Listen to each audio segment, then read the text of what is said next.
Well, good evening from the News Radio, 1120 and 93.7 FM KPNW studios. I'm Bill London. I do the wake-up call 6 a.m. to 9 on KPNW along with Gary Snyder, and we stream worldwide at kpnw.com. And tonight's Crazy Oregon News brought to you by Sean Sutherland. You know who he is. He's with Ask Insurance. He's there sitting by the phone waiting all day for somebody to just call and ask him questions. That's what he does. He's his own self-made call center answering your questions when it comes to insurance. So when you have a question, ask insurance. Sean Sutherland. All right. So let's get you caught up. Now, if you recall, we had been talking about President Donald Trump was threatening to send National Guard troops into Oregon. And the president federalized, and I think we talked about this last week, federalized the National Guard, and they were supposed to show up in Portland on Thursday of last week. Well, that didn't happen because, the National Guard in Oregon said, we've got too much administrative stuff to do, so we're going to have to put this off. And there was a hearing that was scheduled for Friday in front of Judge Karen Immergut, who is a federal judge. And that was because, of course, the state of Oregon didn't want the president to federalize National Guard troops and send them into Portland. So the judge essentially ruled on Saturday, no, the president, you cannot send Oregon National Guard troops into Portland. Then early Sunday morning, California National Guard troops, which the president had already federalized, showed up at the National Guard base up in Portland early Sunday morning. Well, Governor Tina Kotek found out about that. She contacted Attorney General Dan Rayfield, and then, of course, they asked for a special hearing. So Sunday night, Judge Karen Immergut heard from the state of Oregon and the feds about, the California National Guard coming in. Now, keep in mind, the California National Guard had already been federalized and has been for quite a while by President Trump. And the federal judge, Karen Immergut, said, no, you can't do that. And then she was informed, it appears as though Donald Trump is also going to send in troops from Texas. So the decision that she made, which, by the way, is a temporary 2-week stay, she said, no National Guard troops in Oregon, period. So that's to kind of get you up to speed on what happened. Then you have Monday. Now, Monday, President Trump said he would consider using the Insurrection Act to deploy the military if the federal courts prevent him from deploying the National Guard to protect federal buildings and conduct law enforcement agent operations. Guess where? Oregon. The comments, of course, came the day after the federal judge blocked the president from sending any National Guard troops from anywhere to Portland, which Trump claims has been taken over by left-wing domestic terrorists. So the president told reporters in the Oval Office Monday he didn't yet see the need for the Insurrection Act, but he said this, quote, if I had to enact it, I'd do it. If people were being killed and courts are holding us up or governors or mayors were holding us up, he would do it. He further said, you look at what's happening with Portland over the years. It's a burning hellhole. His words. And then you have a judge that lost her way that tries to pretend there's no problem. All right. So what is the Insurrection Act? The Insurrection Act of 1807 is a federal law that allows the president to nationally deploy the U.S. military to federalize National Guard troops to quell what the president deems an insurrection against the United States. Okay. So, Portland officials are firing back on all sorts of different levels. And Monday, the city attorney for Portland sent a nastygram to the U.S. Department of Justice and accuse them of attempting to punish their political foes and help their allies by launching an investigation of the Portland Police Department's arrest of a conservative journalist and influencer, Nick Sorter, which happened last week. Now, police arrested the 27-year-old Nick Sorter from Washington, D.C., along with two other people on allegations of disorderly conduct after a fight between Sorter and some of the protesters broke out near the ICE facility in South Portland. The next day, the U.S. Department of Justice said that they were going to conduct a full investigation of the Portland Police Bureau stemming from the arrest.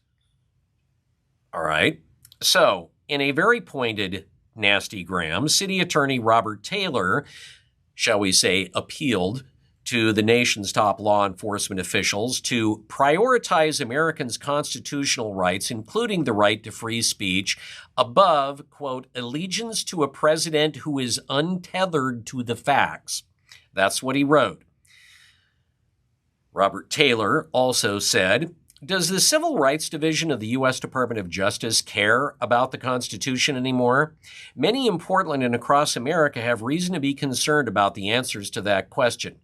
Taylor further argued, it appears the federal government is engaging in prohibited viewpoint discrimination by targeting demonstrators based on the content of their speech while favoring those with whom the government agrees. Of course, now he's referring there to Nick Sorter. And after that letter went out, a sort of, shall we say, ironic set of events happened. And what happened was that, well, it was discovered that Nick Sorter is not going to be criminally charged in connection with that incident outside the Portland ICE facility. So this came from the Multnomah County District's Attorney's Office. But what the district attorney did say is the two other people involved in this will be charged with disorderly conduct, just not Nick Sorter. And what the district attorney's office says is that it was a chaotic situation. The Portland police had probable cause to arrest Sorter at the time, but then they said there's not enough evidence to convict him. District Attorney Nathan Vasquez says, quote, any physical contact Sorter had with other persons was defensive in nature, reasonable under the circumstances, and therefore justified. He further went on to say that attempting to video record and shine a bright light at the other side while provocative is not criminal. So Sorter, of course, found out about the no file when he appeared in court on Monday, and then said that he never should have been arrested in the first place. Now, Sorter's attorney, Angus Lee, said he's still picking up evidence from the case, and he's 99% sure that he's going to file a federal civil rights lawsuit against the Portland Police Bureau in a week or two. Okay, could it get any weirder? Well, funny you should ask that. So, the Minnesota Star-Tribune and The Guardian are reporting that a senior White House official accidentally leaked details of at least talks of plans to send a fairly elite Army unit to Portland. So Anthony Salisbury is a top deputy to Stephen Miller, who's, of course, the White House policy advisor. And he was observed using Signal in a public place, now by whom, we don't know, to discuss a plan to deploy the Army's 82nd Airborne to Portland. The Minnesota Star-Tribune obtained images of Salisbury's Signal messages, which it said were sent while the official was in clear view of others in Minnesota. In the messages, Salisbury was chatting with Patrick Weaver, who's a senior advisor to the U.S. Defense Secretary Pete Hegseth, and other high-ranking federal officials. Now, the Star-Tribune says that Weaver wrote that Hegseth wanted Trump to expressly tell him to send troops into Portland.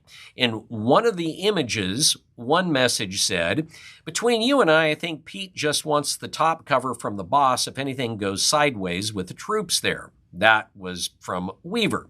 He wrote that Hegseth would prefer to send in the National Guard due to the backlash over using the Army. Weaver said, the 82nd is like our top-tier quick reaction force for abroad, so it'll cause a lot of headlines. And he said, that's probably why he wants POTUS to tell him to do it. Now, in a statement to the Minnesota Star Tribune, Abigail Jackson, a White House spokesperson, confirmed that Salisbury, yes, had been in Minnesota to attend a funeral. And she also said, there's nothing new in these private conversations. Nothing is new or classified information. But she did say that they're being shamefully reported on by morally bankrupt reporters. Is that me? All right, that brings us to today, Tuesday. Oregon Governor Tina Kotek continued to push back against the looming troop deployment at a U.S. Homeland Security meeting with Secretary Kristi Noem. Kristi Noem landed in Portland today, Tuesday, and Kotek met with her at a private jet hangar for about 20 minutes shortly after the Trump cabinet member deplaned around noon at the Portland International Airport. Wouldn't you have loved to have been a fly on the wall for that? In a statement, now this is from Kotek, she said that she asked Noem to instruct Homeland Security and Customs Enforcement agents to, quote, obey Oregon laws while conducting federal operations. Kotek said, I reiterated again, there is no insurrection in Oregon. She further stated, I was clear that I have confidence in local law enforcement to meet the moment. Now, what did Kristi Noem say? Nobody knows. Kotek didn't say. At this point, Noem hasn't commented on it. She left from there in a convoy of unmarked cars going to the ICE office in South Portland, and she had a trio of conservative influencers with her. Also in attendance were her chief of staff and her general counsel.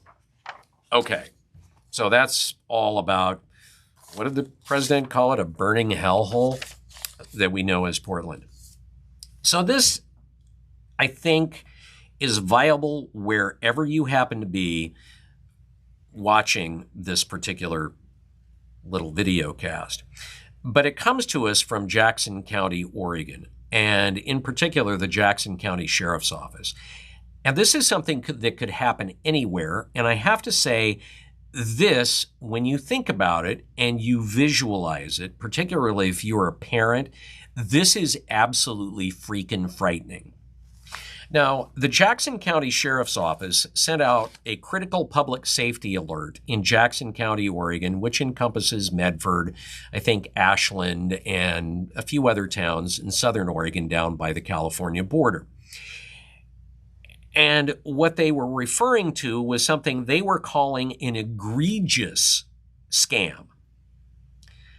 And this could happen, like I said, anywhere. And it is incredibly alarming. Criminals are apparently using AI-generated video to extort money from families with missing children. Here's how this works. The Jackson County Sheriff's Office said that last week, a mother of a runaway juvenile was sent a horrifying one-time view video that they believe was created using AI. And the video showed this mother's child restrained, struggling, and screaming in a chair. And after the video, the scammers demanded that she send a ransom for the release of her child. Now, fortunately, according to the Jackson County Sheriff's Office, the mom and the family did the right thing. They didn't send any money, and they went directly to the police. The sheriff's office went out, and they said shortly thereafter they were able to not only find the child, but also confirm that she was safe, and no, she had not been kidnapped. What the sheriff's office there says in Jackson County is that scammers are exploiting missing person flyers that people put up on social media, and they're using those to target parents that are frantic to find their children and get them back. Jackson County Sheriff's Deputy Aaron Lewis says that when you create these self-made flyers and you include your personal contact details on it, that is the perfect setup for this kind of really just disgusting scam. He says it's best to contact law enforcement, let the law enforcement agencies put out the information for you, then any people that want to get in contact and have tips about the whereabouts of the child can contact law enforcement directly. And like I said, that is extremely freakish. I mean, as a parent, you try to imagine that. You don't know where your kid is, and all of a sudden this video shows up with what appears to be your child struggling, tied to a chair, or God knows what. Anyway, to those scammers, there's a special place in hell. And finally, the U.S. Supreme Court declined to hear a challenge to a longstanding Oregon law barring unannounced audio recordings of in-person conversations. And that crushes a particular media group's campaign to strike down some of the strictest restrictions in the nation on those kind of forms of content reproduction. So the decision actually leaves in place a January ruling from the Ninth Circuit Court of Appeals dismissing a challenge from Project Veritas. Now, if you're not familiar, that organization frequently publishes what you would call, I guess, sting videos that expose liberal groups and mainstream journalists. The group argued that the law impinges on the First Amendment and free speech protections, and they secured a brief victory from a smaller panel of the circuit court, which was a 2-1 decision, and they declared the law unconstitutional back in 2023. Well, the state of Oregon appealed to the larger Ninth Circuit, and, well, they won. Project Veritas did not. Oregon is among a handful of states in the nation that completely outlaws audio recording of in-person conversations if all participants are not specifically informed, with the exception of law enforcement. It does not apply to the visual component of recordings or phone calls, which only require one-party consent in Oregon. All right, there's your crazy Oregon news from burning hellhole south. It's time for you to get real, Rick.